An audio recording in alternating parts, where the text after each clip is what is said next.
కి good news చెప్పారు deputy CM Pawan Kalyan. Harihara Veeramallu release date చెప్పిన మేకర్స్ వచ్చే ఏడాది మార్చి 28న అని ప్రకటన విడుదల చేశారు. ఇవాల్టి నుంచి విజయవాడలో ఈ సినిమా షూటింగ్ ప్రారంభమైంది. విజయవాడలో ఇప్పటికే సెట్లు కూడా రెడీ చేసేశారు. ఇవాళ ఉదయం 7 గంటలకు లాంఛనంగా షూటింగ్ ని మొదలుపెట్టారు.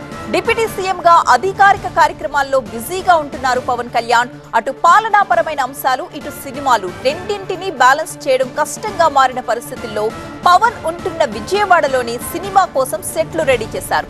హైదరాబాద్, విజయవాడ షటిల్ సర్వీస్ చేసే పని లేకుండా బెజవాడలోని సినిమా షూటింగ్ చేయబోతున్నారు.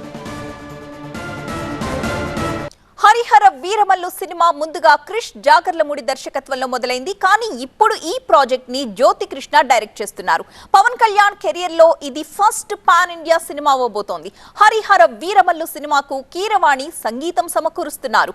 ఇటీవల చిత్ర బృందమంతా పవన్ ని కలిసి షెడ్యూల్ పై డీటెయిల్డ్ గా చర్చించింది. ఏఎం రత్నం సమర్పణలో ఈ హరిహర వీరమల్లు సినిమా వస్తోంది. అన్స్టాపబుల్ ఫోర్స్, అన్బ్రేకబుల్ స్పిరిట్ అంటూ ఇప్పుడు రిలీజ్ డేట్ ని అనౌన్స్ చేశారు మేకర్స్. ఇకపై ఏపీలోనే షూటింగ్లు ఉండే అవకాశం కనిపిస్తోంది. గతంలో రాజమండ్రి, వైజాగ్ లో రెగ్యులర్ గా షూటింగ్స్ జరిగేవి. ఏజెన్సీ ప్రాంతం కూడా షూటింగ్లకు కేర్ ఆఫ్ గా ఉండేది. ఇప్పుడు విజయవాడలో కూడా షూటింగ్స్ కళ కనిపించబోతోంది.